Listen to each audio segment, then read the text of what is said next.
supposed to be anybody, but God has shown me that that's not true, and I just thank Reuben for that.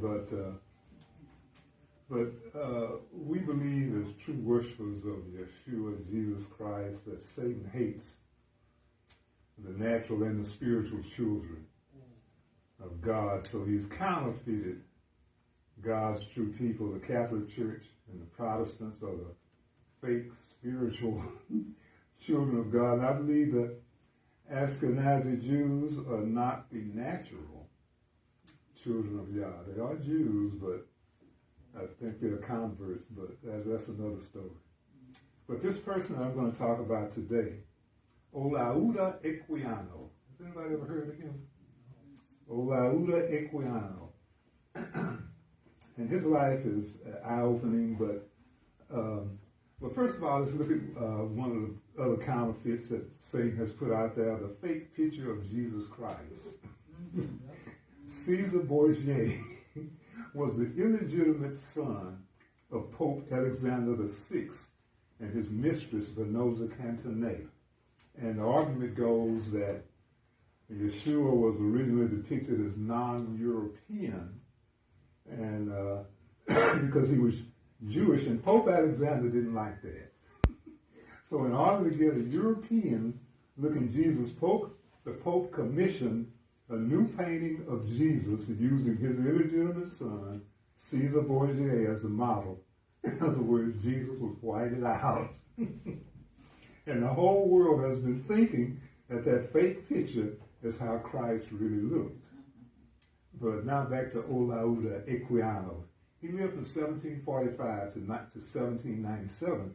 He was born in West Africa near the desert of Seth. How do people know anything about that Bible name of the son of Adam and Eve, Seth? And it was named before the Europeans came over there. He was from the Igbo people, the Igbo people of southern Nigeria. And one day when his father and mother were gone out to work, someone jumped over the wall and kidnapped him and his sister. They sold him into slavery.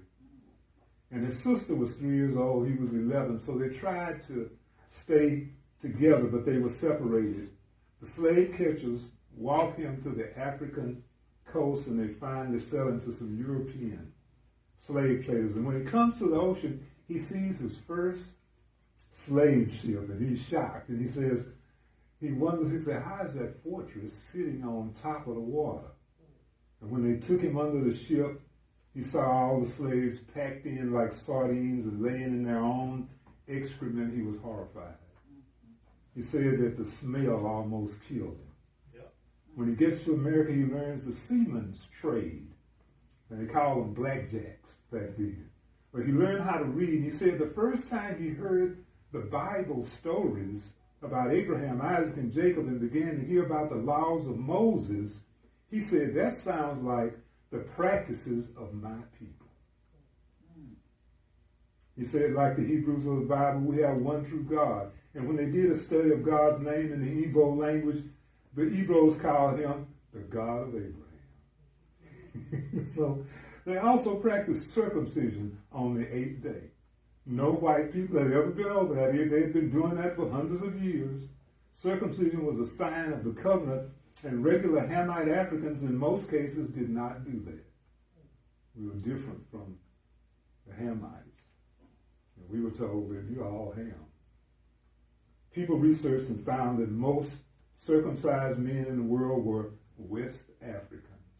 More slaves were circumcised at that time than their European and American masters. The Igbos also practiced the laws of Leviticus, the laws of cleanliness and uncleanliness. They couldn't touch a dead body. Certain things they couldn't eat, like pork. They practiced animal sacrifices to atone for their sins. They observed the feasts according to the laws of Moses. These were black people in Africa doing that. The name Olaudah references Judah. He was the first black autobiographer. Ancient Jews and Yahushua were black That's controversial. But what about the Ashkenazi Jews over in Israel? They are real Jews, but they are converts. If you go online and type in that Ashkenazi Jews descend from Abraham, Isaac, and Jacob, it says no, they are from the Khazars, and that's another study. I'll do that one later. Arthur Koestler, one of their white Jewish men, wrote a book called The 13th Tribe. Yeah. He showed that they were not really from Abraham, Isaac, and Jacob, so they really shouldn't be over there in the country, really. But Olaüda bought himself from his master at 20 years old, and he wrote his own autobiography. I had it back there. I got it. And his people are our African American. We are from those people, and I believe we are from the tribe of Judah. A European white man wrote a book 100 years after Olaüda. His name was G.T. Batten. Batten was a missionary, and he wrote a book called Among the Igbos of Nigeria. And he said the Igbos or some of the other tribes were different, and some of the other tribes in Africa were different from the rest of the Hamites. So we were not like the Hamites. And he said their customs reminded him of the book of Leviticus.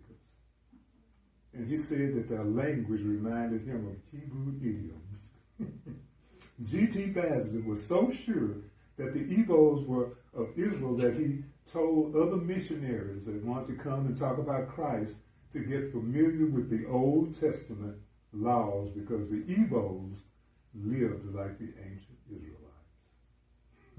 And there are other tribes too that was over there that were going hundreds of years before white people came in. They were doing, Israelite stuff. So, and that kind of made me, as I was talking to my son, he was saying, well, Dad, how did you feel?